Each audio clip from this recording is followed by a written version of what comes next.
Mga kontrabando, lakip na ang mga patalom na recovers ng kapulisan sa mga estudyante sa Pototan, Iloilo sa ginpatigayon nga inspeksyon. Si Zen Kilantang Sasa nakatutok.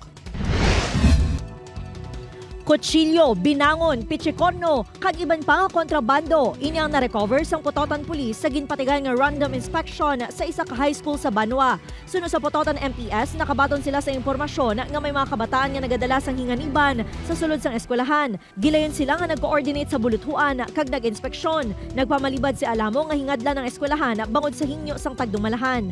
Actually, I will touch point to our school administration, to mga parents natin, to mga teachers natin, that we need to do something proactively in order to prevent ang mga any atrocities or any bad things na pwede matagbo sa school premises natin.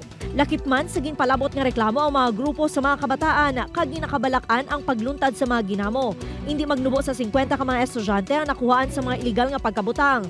Plano nga ipaidalom sa counseling ang mga estudyante kag magapakig-angot man ang otoridad sa ilang mga ginikanan. Sunod sa Schools Division of Iloilo, dako nga bulig ang presensya sang kapulisan sa mga eskwelahan agud mapasangkad pa ang seguridad. Sumanami ato nga engagement kag siguro iniipikto na sang efficiency man sang enhancement nga na had it not been conducted base nagamit pa sa hindi maayo nga mga bagay. Samtang subong adlaw ginpatigay naman ang Provincial Education Summit nga gintambungan sang educators kag stakeholders. Tinutuyo sining mapasanyog pang ihibalo sa literacy kag numeracy sa mga estudyante sa probinsya sang Iloilo. Upod kay Hans Desierto, Zen Kilantang Sasa, One Western Visayas.